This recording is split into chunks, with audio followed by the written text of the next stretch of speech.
listed, or themes listed in different ways. But traditionally, the first one is always about expectation and hope. Sometimes they will switch to the second week, which is love. Sometimes with the last one, which is peace. So that's an interchangeable one at times. But the third one is always joy. And so you'll see here in the Advent wreath, the circle of wreath of evergreen boughs that speak of eternity. You will see the color of the 4 Advent candles that symbolize the 4 different themes that are always celebrated. Sometimes in certain traditions you'll see a red candle on the third candle, because that is the representation of joy. So the third candle is almost always joy in traditions. And we never light the Christ candle until Christmas Day, or during our Christmas celebration, which will be the 23rd. And this has helped us to be in anticipation as to why the white candle is not lit. It's lit every single Sunday of the year, except during the season of Advent. And in the season of Advent, we see the other smaller candles be lit, and it helps us to count our way through that month, or those 40 days or so, or the 30 days, the 4 Sundays before Christmas season, or Christmas tide. So today I'm going to focus on love. But before I do so, I mentioned the Bible Project. They have a great word study on what love means, both in Hebrew, Aramaic, and in the New Testament. So I'm going to let you enjoy this before we get further into our meditation today on love. So, if you've heard of Jesus, you probably know about one of his famous teachings called the Golden Rule. Do to others what you would want them to do to you. And this, actually, is a restatement of something else that Jesus said, that the meaning of life is to love God and love your neighbor as yourself. Now, that's really beautiful, but what does he mean exactly by the word love? It's an unclear word in English, because you can love your mom and you can love pizza. And if the word love means the same thing in both of those cases, your mom's going to feel real bad. So what did Jesus mean in his language? Well, first of all, this love your neighbor phrase is a quotation from the Hebrew Scriptures, where the word for love is ahavah. However, the language Jesus spoke and taught in from day to day was a cousin language of Hebrew, that is Aramaic, in which the word for love is rachma. But then, as Jesus' followers spread his teachings around the world, they translated them into Greek, using the word agape. But here's what's fascinating. The earliest followers of Jesus, who wrote the books of the New Testament in Greek, they didn't learn the meaning of agape by looking it up in ancient dictionaries. Rather, they looked to the teachings of Jesus and the story of his life to redefine their very concept of love. So, one time, Jesus was asked about the most important command in the Jewish Scriptures. And he first quoted from the ancient prayer in the Torah called the Shema. Love the Lord your God with all of your heart. So love for God is the most important thing. But then Jesus quickly followed up by saying another command from the Torah was also the most important, to love your neighbor as yourself. So which is the most important, loving God or loving your neighbor? Jesus' answer is yes. To ask the question means you don't get his point. For Jesus, they are two sides of the same coin. Your love for God will be expressed by your love for people, and vice versa. They're inseparable. And so this makes it clear that for Jesus, agape love is not primarily a feeling for someone else that happens to you, like our phrase, I fell in love. For Jesus, love is action. It's a choice that you make to seek the well-being of people other than yourself. Jesus also went on to teach that genuine love for God and others means seeking people's well-being without expecting anything in return, especially from people who are in difficult situations who can't repay you even if they wanted to. According to Jesus, this kind of generous love reflects the very heartbeat of God. And he took this even further. Jesus said that the ultimate standard of authentic love is how well you treat the person that you can't stand. Or in his words, you shall love your enemy and do good to them, expecting nothing in return. For Jesus, this kind of enemy-embracing love imitates the very character of God himself. Now, we wouldn't be talking about Jesus still today if he had only said things like love your enemy. This is how he actually lived. Jesus was constantly helping and serving the people around him in very practical and tangible ways. And he consistently moved towards poor and hurting people who couldn't benefit him in return. He showed love for the forgotten ones, the people who usually fall through the cracks. And when Jesus eventually marched into Jerusalem, he made himself an enemy of the leaders of his people by accusing them of hypocrisy and corruption. But then instead of attacking his enemies to overthrow them, he allowed them to kill him. Jesus died for the selfishness and corruption of his enemies because he loved them. After Easter morning, Jesus and then his followers claimed that it was the power of God's love for the world that was revealed in Jesus' life, death, and resurrection. As the Apostle Paul put it, God demonstrated his own agape for us in this: while we were still sinners, the Messiah died for us. Or in the words of the Apostle John, God's own agape was revealed when he sent his one and only Son into the world so that through him we could have life. And for John, then, this leads naturally to the conclusion, beloved ones, if that's how God has loved us, then we ought to show love for one another. So Christian faith involves trusting that at the center of the universe is a being overflowing with love for his world, which means that the purpose of human existence is to receive this love that has come to us in Jesus and then to give it back out to others, creating an ecosystem of others-focused, self-giving love. And that's the New Testament meaning of agape love.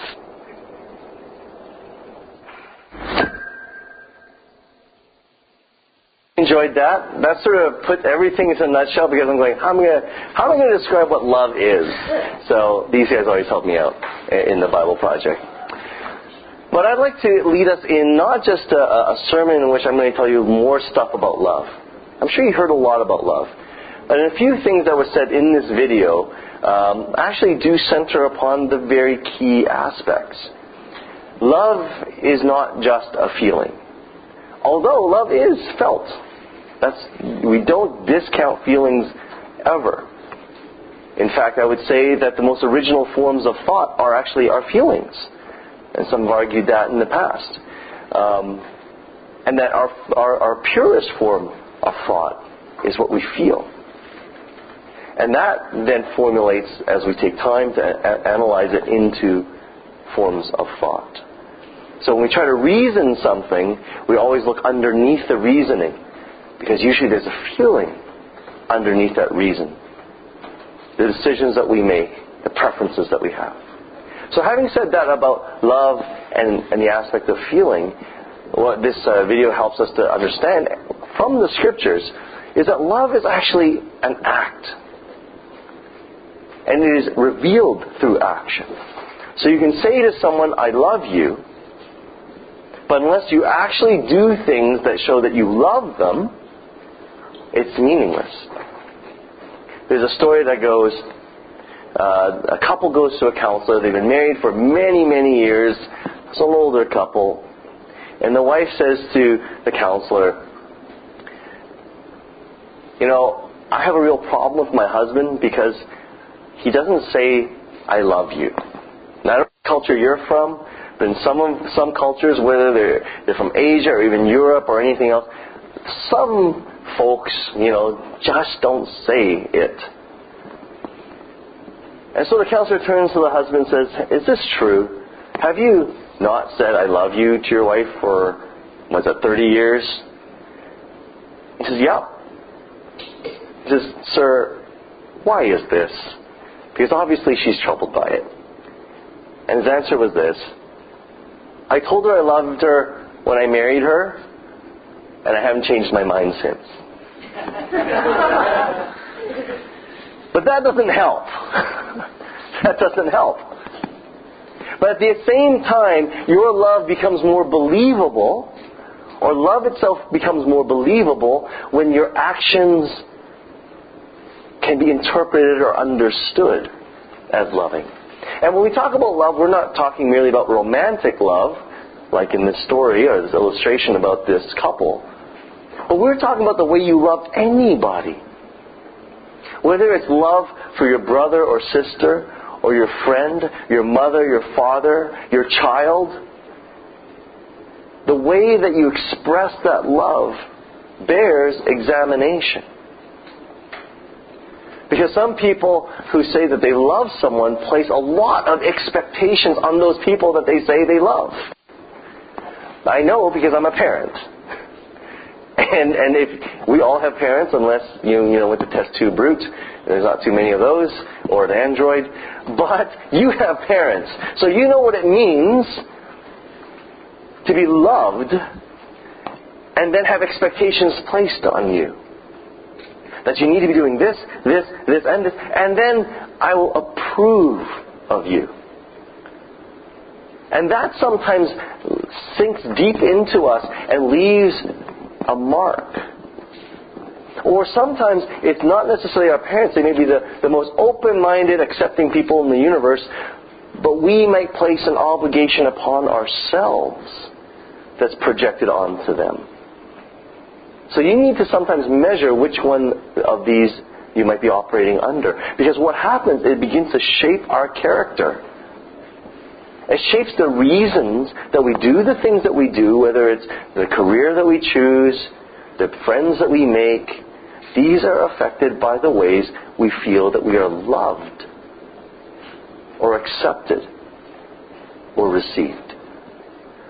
So it does bear an important aspect for us to examine, not only how we love, but how we learned to love. Because we love in the ways that we learn. So one of the places we reflect a lot on, and when you do counseling, whether it's pastoral counseling or a therapist type counseling, a lot of things go back to looking at your family history. And the way that your family history functions determines a lot about how you felt loved, how you received love, and how then you are able to communicate it. When I run into someone who's seemingly unloving, I begin to recognize and learn the grace that God gives to us. Because He understands us entirely. He knows our entire family history. He knows all the experiences we've had in life. And a lot of times we might run into someone who's unhelpful or unloving. Perhaps only for that moment, but perhaps through a lot of things that they do in their lives. And when we run into that person, there's a reaction that we may have. This person is a jerk. This person's terrible. They're not loving. They're not nice. They're not kind. They're all the things I don't want a person to be. And those people exist. You may have run into one or two or maybe a million. But these people exist, and a lot of times our reaction is not to love them. This is where Jesus is talking about loving our perhaps not only enemies, but even strangers that we just don't get along with. In the way that Jesus describes the neighbor, He uses the Samaritan as the example who helps the person who is hurt. And His question is, who is the neighbor? In other words, He's saying, who should we love? And the Samaritans and the Jews, as you may have heard in other sermons and so on and so forth, they just hated each other. They were uncomfortable with each other. They feared one another. They were very different in their culture, in their beliefs, in everything. And so they rejected one another. And in doing so, Jesus is describing what it means to love perhaps these people that we might consider unpleasant. But when we see deeper and we see the way that God sees, the way He sees us, the way He understands our family histories, the way He understands our generational histories, the way He understands our experiences in life, He knows why we might sometimes have certain propensities as well. If you know a person comes from a broken home or an abusive home, you will begin to realize why they struggle to receive love or to express love. And although I put that and couched that in terms of other people, the reality is we may be able to apply this even to our own selves. What hurts? What pains? What fears have we had embedded and entrenched in our ways of living, thinking, and relating? This is what we need to be able to reflect on. And when God comes to us, He begins to invite us to a place where we can do two things. receive love, and express love in our actions. And in between those two things of receiving and giving, there is an aspect of decision making. There is a partnership between an invitation or inviter and someone who receives the invitation, because there's a response. Our lives, our Christian lives, are a response to God. The way that we see the world is determined by how much love from Him we have received, and how we then therefore project that love and live it out. So understand yourself and understand others in light of some of this, and be patient with yourself. Be patient with others. Though, to be honest, I'm often impatient, especially when it comes to relationships. I wish things would just get fixed faster. But when I recognize that someone has been entrenched perhaps for decades, or has been carrying a hurt inside them that then they pay forward, then maybe I'll be more gracious. And this is why God's love is different from our love. Because not only does He know us, because He created us, and He has the supernatural understanding and omniscience to know every aspect of us, He is also good and compassionate. Something that certain people in our world struggle with in the light of suffering and difficult situations. So having said that, I'm going to leave a little bit of room right now for maybe thoughts and questions. I know I don't often do this, and I usually don't do it in the middle. I usually do it at the end or something. But I want to just open up our conversation with one another, because you are very much just as much a part of what it is what we do on Sunday as I am. So we're not just observers, an audience or congregation. We are a worshiping congregation. So I'm going to open up the floor for things that you might want to ask, or thoughts that are in your head about a few things I've said. I've just thrown some things out there to spark some ideas or spark questions. And we'll take a few moments. I think we can do that in this time. So, did you have other questions? I saw maybe I'd say one more, because I'd like to lead you into a meditation as well, or a thought. Well, feel free to always talk to me. Like, you don't have to just talk to me here in the large group. You can always email me, or we can set up an appointment to have a chat, and that's very easily done. But allow me to lead you now into a meditation on one of the passages that was visited in the Advent reading. And what I want to ask you to do, as we look at what love is, and this is from Corinthians 13, a very well-known passage. A lot of weddings, have this read. But I want to go through it slowly with you. There's certain aspects. And there's 3 aspects I want you to think about. The first is sometimes more difficult, and that is, how has God expressed this to you? How do you receive this from God? The difficulty that we have with God is sometimes for us, He's just an idea, or He feels transcendent and removed from us. And if that's the case, the second and third question may be more helpful. And you may have to loop around to this first position. Because God is all of these things. But we sometimes don't access that very well. So the second question is this. How have you experienced this in your life from someone else? From another human being? How have you experienced this from another human being? And the third, then, is how can you, or how have you perhaps, express this to someone else? Does that make sense? So the first one is about God's loving you in this way. The second one is how has someone demonstrated or shown you how this love works towards you? And the third one is how can you express this, or how have you expressed this to someone else? Does it make sense? So I'm just going to go through this list and give you some time to think about it, because that's what we're going to do. Patience. So just take a moment and think about how God is patient with you.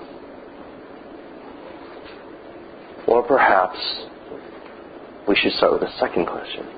How have you experienced someone's loving patience with you? Let's take a few moments of that.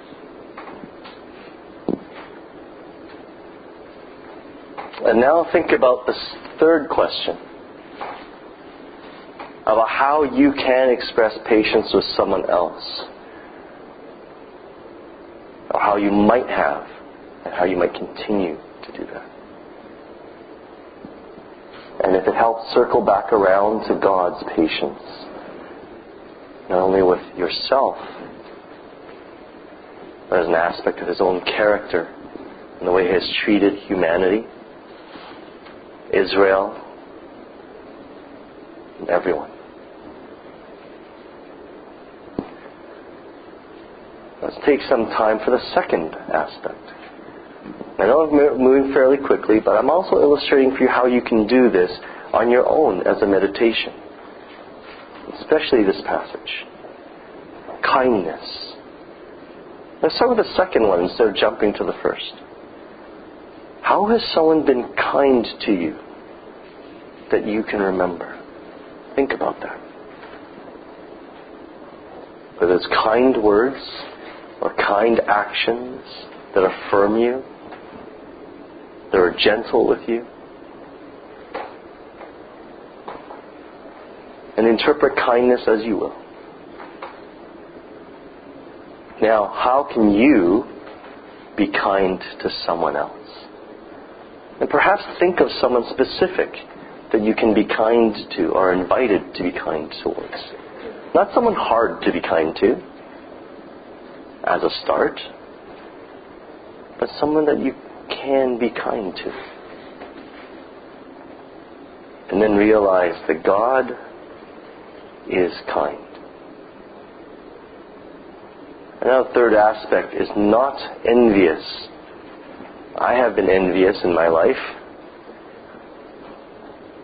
But was there someone who saw your successes or your profit or something good for you, and instead of being envious, they celebrated you? They genuinely celebrated you. And how can you celebrate someone else without being envious? You may want to examine moments when perhaps you felt the twinge of jealousy and be aware of it, and not to berate yourself about it, but to recognize it's an invitation to be loving. And God does not envy, although He's described as being jealous for us. But He is not envious in the same way that this passage speaks of it. He is jealous of the false gods. And we worship things that are unworthy of us. Not boastful. I think we can probably think of counter examples to boasting. But think of someone who is not boastful. I would suppose the term would be humble. Think of someone who is humble. Humble before you. Puts you first before themselves. move on to the next one. Not proud. Very similarly related to boasting. A little bit of shades of difference. Someone who you might know may have all the rights to be proud of their accomplishments, but treats them as if they are nothing. Who realizes that they're not the most important thing. And how can we ourselves act in this manner without pride? Not selfish. Do you know someone who's selfless? Thinks of the good of others, of yourself, before their own. Is there a way that we can act this way ourselves? Not easily angered. God takes His time.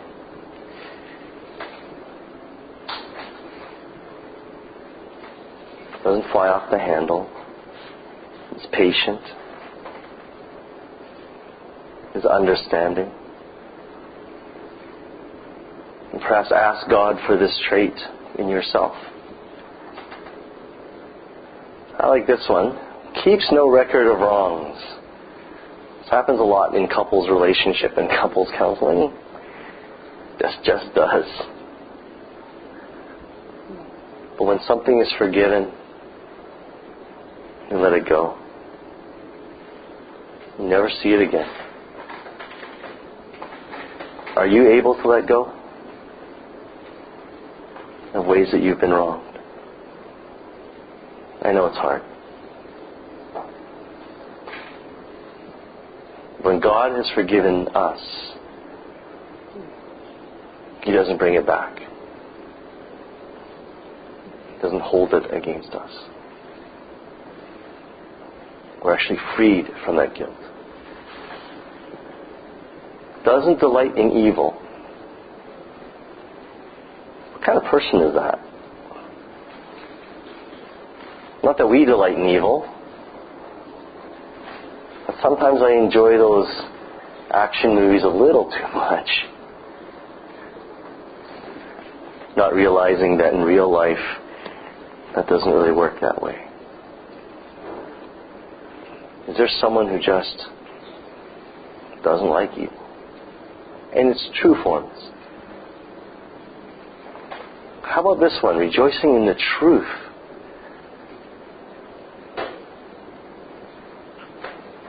Who is not deceitful. Who will tell you the truth in kind ways. Not truth for truth's sake, but for relationship's sake. Who protects you? And who do you protect? Do you feel safe? Who can you help feel safe? Who hopes for you? Things that you might not even hope for yourself. Who dreams for you? Without expectation or obligation, but shares with you, encourages you. Our true hope. Who trusts you? Who trusts you? God sometimes trusts us more than we trust ourselves. Thinks more of us than we think of ourselves. And I realize it's not just sometimes. It's almost all the time.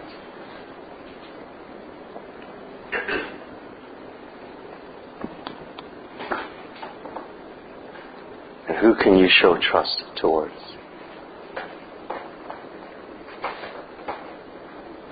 Do you need to be more trusting without being foolish? Persevering doesn't give up. Doesn't give up on you. Of course, finally, it doesn't fail. You begin to realize that this may not be a human thing after all. Because we all fail. But love in itself, a love that's unfaltering, love that will not be taken away, a love that's always present, is one that never fails. Who treats you that way? And we begin to realize why this is. I don't know why they even read this stuff at weddings. Because it's impossible. But I suppose if you aim at nothing, you always hit that, as they say. But this is what it means to be filled with the Spirit of God. That this is actually the very character of God. People ask, what is God like? What is His actual character like? And John tells us that God is love. God in Himself, embodied physically in the person of Jesus, has all these traits and more. The reason why we have such a long list is it's almost a poetic way of describing the same character, the same person, again and again and again. This is what Hebrew poetry is. To say the same thing again and again and again in a different way is the highest form of linguistic art in the Hebrew culture from which Jesus comes and from which the Apostle Paul comes. And why does God repeat Himself so much? Because like my grandfather, we repeat a different story about who we are inside us. Again and again. The story of how you were loved or weren't loved from your family, you repeat that story again and again. And so when God tells us He loves us, He tells us all the ways He loves us. And we are invited to participate in that love. When you see this, do not feel guilty. That is not the point. But when you see this, allow yourself to receive it first. Receive this first. There's an illustration I like to give. And sometimes I mention it. But it's good for us to think about it. Here is an empty cup. It might represent ourselves as people. There's a lot of people and a lot of times when we feel empty. In fact, we're told the Vancouver Foundation, for the 3 years running, found that the greatest felt need in the city of Vancouver is loneliness. That people feel like they don't have any friends. That they feel empty. So what happens in our lives is God or others may fill our cup. And to different varying sort of fullnesses, right? And then this is where we talk about people who think of their lives as being half full or half empty and all that illustration. The more pessimistic or the more optimistic. But how we like to feel a lot of times is this. A full cup. Is your cup full? I mean, it's an image that we use for multiple things. Do you have energy? Do you feel fulfilled? All this other stuff. Is your cup full? But in order for you to share this cup of fullness, or even love, per se, with someone else, a lot of times we have to pour it out and give it to someone else. But that's not the way God works. I don't want you to have the image of your loving others because you receive from God as having to share a commodity that is limited. that when you give love to someone else, you're going to feel a little less full. Because the way that the Holy Spirit works is this. That you will always not only be full, but you'll always have enough. And what comes out of you overflows. So when Kim asked the question, how do we hold the door open, or what does it mean to continue to be open? This is what it is. That you become your full self, and the blessings of God, that love, wells up in us. Jesus described it as a spring of living water that flows out of us. We can live this way. Sometimes we move the cup away, though, honestly. And sometimes we empty it out. But this is the invitation God gives to us. And not only to us, but everyone around us. Now, this is not a champagne tower, but it's a tower of glasses. It flows over the one to all the others. This is what the church is supposed to look like. Not only for those who are inside the church, but those who are outside the church. That when we encounter God's people, that they begin to be filled. And they begin to ask, where does this come from? Who fills these people? And all those traits, or at least the desire to pursue them, even in our imperfect ways, we're comfortable with that. And this is where people should encounter Christ. Through what you say, but also what you do.